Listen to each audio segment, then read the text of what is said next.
Are we really going to go down this road today? Well, if anyone has stepped foot atop it, then you know what we're in for. And if your story was anything like mine, chances are you never found the on-ramp for this highway to begin with. An early video store rental for me, I checked out as a youngster, looking for something to pass the time during a recent summer break from school. I vaguely remember being drawn to the box art of Uncle Fester with that giant pet spider on his forehead. I'm not sure if that was supposed to be Wednesday's pet spider Homer, or maybe just Buzz's tarantula that escaped his cage once again. That being said, the box art over time became iconic in its own sort of grotesque way. Just enough to pique my interest to check it out for a weekend. On the surface, there's a lot to question about this release that left many still puzzled to this very day. What exactly is this quest of Uncle Fester's? Where's the rest of the Addams family? Are there actual aliens that appear at some point? Or are you just walking aimlessly down these abandoned streets, battling bullfrogs and red slimes the entire time? I'll be honest here, I don't know too much about the Addams family. I was more of a fan of the Munsters growing up, due to watching old reruns on Nick at Night, so I'll attempt to dissect these events in greater detail, but it's going to take a little time to do so. Why is that? Because some things can't just be explained in a 30-second shitpost on social media. Sometimes you need to just chat it up with a few good chums who went through the trenches with you. Plus, I'm not on borrowed time, so there ain't no hook to reel you in here. You saw that giant thumbnail of Uncle Fester, so here's your advanced warning. You still have time to turn back, unless that is, you're just here to listen to my long-winded explanation of things, and if so, I appreciate those that stick around for a good talk. Just shooting the shit. And I'll be real with you guys, this ain't a game for the impatient viewer, let alone those with a short attention span. This is Fester's Quest, a game that was made during far simpler times, a time when we got handed something of the sorts and just had to make it work, and we did so with far less. This one's for the homies that have stuck around to engage in all the rage. Those here for the Simon's Quests, or better yet, a Fester's Quest. In order to appreciate something as maddening as a Fester's Quest, we need to first understand the overall quest at hand. Well, according to the manual, it all sort of manifested shortly after Mama got one of her random visions. Deep inside her crystal ball depicted an alien mothership, now en route to Earth, looking for a sweet vacation spot to soak up some time. Well, hell, maybe Mama's the one that summoned that massive three-eye atlas we've seen cruising through the Milky Way as of late. Just know, Mama always foretold of an event like this, and although the rest of the Addams family just chalked it up as the old bat being obsessive, she would eventually end up taking actions into her own hands, grabbing hold of her crystal ball to cast a protective spell upon the Addams family household. With a barrier placed over the family estate, our favorite cast of Creepy and Kookies would now go off the grid as a massive mothership would soon appear, lowering down atop the neighborhood to interrupt poor Uncle Fester's moonbathing to beam up the surrounding locals. Witnessing these events unfold before him, Fester instructs the family to keep a safe lookout inside as he straps up with an arsenal of wacky gadgets and a wicked photon pack to send these killer lifeforms packing back to whatever stomping grounds in which they came. Well, I guess hearing these events unfold makes the visual of Fester lurking around these empty city streets make a bit more sense. Just, unfortunately, at a snail's pace. And what's the deal with the army of nematodes hopping around each and every crosswalk of this piping hot asphalt? Well, that, my friends, is what we call the Sunsoft grind. One that you must mentally prepare for here on out. Amplified by a few small programming flaws that grants these enemy assortments a massive stat buff, which wasn't addressed prior to shipping this sucker to market. In fact, many of the biggest gripes that plagues Fester's Quest were addressed years later in various interviews conducted by Vice President of Sunsoft Richard Robbins, whom I spoke on in the most recent episode. Many issues that haunt Richard and his team were supposed to be addressed prior to release, such as a lack of a save feature, challenges with weapon detection, and health upgrades. These concerns would go on to be remedied in a later power release of the NES game. So what do you do to correct the current matter moving forward? Well, market these hiccups as a way to give your fans that hardcore experience. That's right, Fester's Quest was now touted as one of the hardest games to ever grace the Nintendo Entertainment System, and from the looks of how far most of us got, that campaign truly delivered. So, with this information now out in the open, let's tackle some of the other hiccups poor Uncle Fester has been dealing with here in our stateside release. Well, as briefly mentioned, Fester's gun has this zany trajectory about it. It sort of fires in a swirl pattern composed of various projectiles, a coil or a ring of fire in a sense, that will often miss oncoming targets due to its poor surface coverage and lack of depth. To make matters worse, specific variations of the gun's upgrades is unable to pass through walls, which often leave you completely defenseless from oncoming hazards. Another fatal programming flaw we unfortunately only endure in the NTSC release, but you know, for the hardcores, right? The best way I've managed to counter this challenge is to upgrade my gun to the appropriate level and pray I don't get hit. In fact, it's integral to get your gun leveled up as soon as humanly possible, taking every step imaginable to gobble up your upgrades. These, along with various other item drops, are rewarded to you at random upon defeating enemies. Upgrading your blaster will take the form of tiny blue icons labeled with the word gun, which, upon acquiring a satisfactory amount of them, will increase your level of firepower. As your level increases, so does your gun's speed and type of ammunition fired, maxing out at a staggering 8 degrees of firepower. Sounds simple enough, right? Wrong. Where things get messy is upon recovering enemy drops, conveniently discovering weapon downgrades in the form of red icons, powering down your gun the very moment you make contact with them. A trollish design choice for sure that is completely uncalled for, extending the grind and adding insult to injury. Unfortunately, we gotta just roll with the punches here because Sunsoft is running a sloppy shop, and if you're not invested from the very start, you'll be tripping over these downgrades in the mere moments to come. The intense grind is where concerns might arise as the tapping might begin to take a toll on you, presumably more physically on your thumbs, which for some might be a deal breaker due to the level of fatigue building up those secondary muscles in your hands and forearms. Now, if it's something that you just can't bear, Sunsoft does recommend you use a turbo controller. Now, whether that's considered bending the rules or not is debatable, but I'd say if the game is stating its fair use for their F-ups, I don't see an issue with it. I mean, they themselves realized that they weren't going to go back and adjust these issues before shipping the game, and them straight up telling you to bust out your NES Max for the occasion is confirmation in my eyes. So I'm just saying you have the option. However, the moment you acquire the whip, things begin to fall in place for you, channeling your inner Simon Belmont to deal some much needed damage to these tanky toads. When it's maxed out, you'll be in awe of all its fiery glory, embracing this time-honored tradition the same way the Belmonts have for generations. Only, Fester's whip comes with a little bonus, an invisible attachment at the end that sucks up the many items you're rewarded in combat. So, unfortunately, if you're trigger happy, you can quickly power down both your weapons at once. Another disservice we are now dealt with. However, we didn't commit to this just to give up that easy. Plus, I didn't spend countless hours on this to shortchange you folks. We do it right the first time, or we don't do it at all. Again, during the grind, the speed and power of your primary weapons will increase, so sticking it out long enough to power these up will in fact reward you handsomely, wiping out hordes of these vile cretins with ease, smearing them across the hot pavement, while collecting some goodies along the way. Speaking of goodies, let's see what we've managed to gather so far for the journey ahead, many in which you scoop up along your travels by steamrolling over some slime trails, while others you get from the rest of the Addams family now is scattered across the neighborhood, waiting for your arrival. Fester's got quite the thirst for bloodshed while collecting his bounty, but he's got an even bigger thirst for an old-fashioned hot dog when it comes calling. Not a good slaw dog or chili cheese dog, not even a Polish sausage, just a plain-ass Oscar Mayer wiener, which you can purchase with your hard-earned cash at the local stand.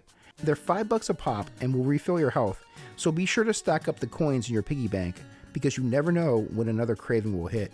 You also have potions on deck, a couple homemade remedies passed off to Uncle Fester to keep him on the right path. A few swigs of this orange elixir will bring his health back to max, while additionally, you can cleanse your palate with some of that good purple stuff, granting Fester invisibility, going in stealth mode when your enemies least expect it. So go ahead and hack away with ease, without the pressure of getting pigpiled in the process. Just be sure to keep track of the time. Like any good potion, you only have till midnight before the jig is up. These potions can be carried in a maximum capacity of 5 a pop, so use them wisely until you're able to re-up on your supply. It's easy to get consumed by the moment, so managing your items and weapons is a crucial component to survival, especially when you're constantly ambushed by droves of enemies knee-deep below ground, so be sure to take a few light bulbs with you upon entering the sewers. These tiny little bulbs that you recover through enemy drops will be needed to illuminate the underground tunnel systems. How they're activated is beyond me, but it's Uncle Fester, so I imagine he can get pretty creative when it comes to utilizing a list of items. Take these vice grips for instance, used to cure the sluggish effects of those pesky mosquito bites he suffers when scrapping with those vile floating heads peeking around the corners. This was in fact a nod to an episode of the 1960s original TV series where Uncle Fester used vice grips to cure his migraine. There will also be keys that pop up from time to time, which will be used to access the various homes spread across the neighborhood. They house various members of the family, whom upon meeting up with, will reward you with some specialty items to aid you on your travels. These items will be essential and will make Fester a flippin' unit when you need it the most. There's the TNT that comes bundled in a nice variety pack. Compact as far as surface spread, but mighty in delivery, which is quite helpful in taking out a wide assortment of the tankier enemies, which typically take forever in a day to take out. It's a decent pickup early on, but you'll find far more efficient items in the late hours of the day. Reaching Mama will grant you the noose, which can be selected to summon Lurch on call for a quick screen nuke to clear out anything currently racing towards you. The homing missiles are by far the best weapon of the game, used to clear out a swarm of enemies that have their sights set on you. They're great for any occasion, but are integral for boss encounters, as many get quite tricky towards the later half of the game, making it damn near impossible to get the correct pattern down to land a critical hit. With the homing missiles, we can rest easy. They're getting the business the moment you lock on with your crosshairs. While on some alien talk, let's make our presence felt now to better understand their involvement in this whole quest of ours. These keys we've acquired won't just open the front doors to your fellow neighbors' houses, but also the vacancies now occupied by our recent squatters. Specific houses that open up to these 3D first-person segments that now double as crash pads for these alien generals, if you can call them that. Empty hallways that become mazes filled with multiple dead ends that ultimately leading you to either doing a complete 360 and locking yourself outside, or an alternate exit which leads you to one of these encounters. Just be prepared for things to go from 0 to 60 the moment you turn the door handle, because as soon as you walk inside, you're face to face with the enemy as shit begins to pop off. These fights can be extremely overwhelming, especially when on limited health and weapon pickups. These battles often have a sequence of patterns that can be exploited fairly easy if you keep your distance long enough. Each battle is unique in enemy design and approach that is quite impressive, and their presence is every bit as large and in charge, so don't belly up here. A victory here will earn you a clue to piece together your map, bringing you one step closer to locating their mothership. You can also breathe easy, knowing they won't respawn in defeat, in the event you eventually have to use a continue. Oh, and fun fact, defeating one in combat rewards you with a complete restock of your health and specialty items, so this is where you should really take advantage of things moving ahead. These restocks will be crucial to survive in longer stretches moving forward, and if some boss encounters give you more trouble than others, it's always a good idea to keep your more powerful items in your inventory to unload quite nicely on the next fool trying to stop you from repping your block. My guy Fester is the truth. He doesn't F around out here on these streets. And at this point, he knows taking back the neighborhood isn't going to be an easy feat. He's going to need all the help he can get, especially in the health department. The only problem though is unless you have a manual on deck, you have no clue how to go about this. Well, fortunately, I have mine here, so I'll just go through the list of to-dos for us. And it's noted right here. Sunsoft mentions that one house in particular, not occupied by an alien resident, will have a specific wall that houses your first health upgrade. How anyone would ever draw this conclusion is beyond me. Oh, and to clarify, it doesn't increase your bar by 2 units. There's a second upgrade to discover, deep inside the Addams family residency, rewarded to you by the fam when discovering the hidden path in the field. I think this was a missed opportunity to play up on the game's story, as Mama would steal the house from the alien invasion, which would have made for a clever in-game clue to discover. But nope, nothing of the sorts was done here. With the last of the alien warlords sent packing back to their home world, Fester recovers the final clue to this secret invasion, piecing together his map for a clear path into the alien mothership. With his eyes locked on the nearby crash site, he roams the surrounding courtyard, keeping his eyes peeled for street sharks lurking in and out the shadows as he quickly makes his way on board. Inside this sweet space pod is an all-new world that will make the very presence of Uncle Fester himself seem tame, as these ancient aliens are like none you've stumbled on in the streets below. You got a hike ahead of you inside this intergalactic space pod filled with twists and turns that are carved out with some killer new critters. Fear not though, you've succumbed to this madness for far too long to fear the unknown, simply battle tested every step of the way. By now, you've likely powered up your weapons and items to their very limits, so have a little fun on your way to meet their fearless leader. Fester is looking hella badass with his fully powered up whip in hand, and remember, if you begin to feel overwhelmed by the numbers game here, don't hesitate to call your old buddy Lurch to clear a way forward for you. Remember, this is it, gang. There's no turning back now, so why not indulge in those items for just a bit? You've earned it by now. At the very center of this ship, Fester will find the control deck, and the moment he climbs inside, things will start to come together for us, as this entire invasion was led by an artificial intelligence, a huge hunk of junk powering this craft at the core, pulling energy from the very roots it leeches onto. A giant weapon programmed with the latest high-tech gadgets to eviscerate poor Uncle Fester. However, even the most advanced algorithmic equations couldn't plan for what Uncle Fester had in store. And if you plant your footing just right, you'll quickly discover a blind spot just out of range of this machine's line of fire, now left completely wide open to your offense. And going on the offense you shall, releasing a fury of bittersweet homing missiles directly into the center of its chamber, chipping away at the main circuitry with every shot. With all the bullshit this poor bald bastard has suffered, this is every bit the just desserts he deserves. Releasing a final attack upon this hunk of junk, packing it back to a galaxy far, far away. With the neighborhood saved, the town surrounds Uncle Fester and his family as they proceed to celebrate on into the evening under the beautiful moonlight, as from this day forward they would tell for generations to come of the legendary quest of Uncle Fester. Fester's quest is far from perfect. It's damn near unplayable in some ways, but it's a title that I have a strange attachment to. It's somewhat an abusive relationship at best, finding a way to play on my emotions in nostalgic fashion, teleporting me back to the earliest point of my childhood when I would explore the old video game rental store down the road from my house. Whatever that feeling is that comes over me, it's comforting and brings me that same feeling when playing it today. Although its many criticisms are warranted, there's still a great deal of highlights that gives it some memorable moments. The soundtrack itself has some phenomenal tracks that will keep you invested far too long when you really should have thrown in the towel hours earlier.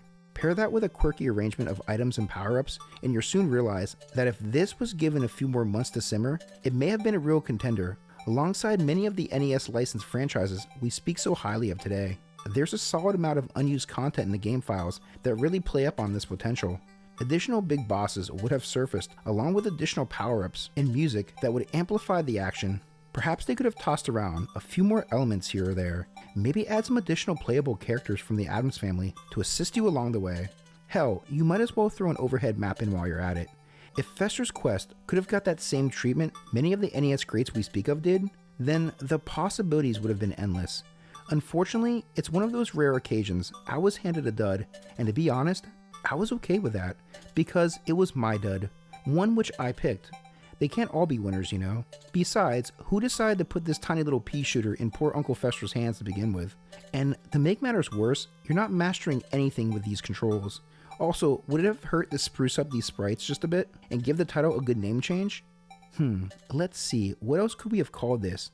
Oh, I know, how about Master Blaster? Oh wait, what? Turn that around, you say? Oh, well, I must have been thinking of another Sunsoft game, huh? Well then, since we brought it up, why not talk about it then, as we now look to close out this Sunsoft marathon on a positive note with the one, the only, Blaster Master. See you next time, gang.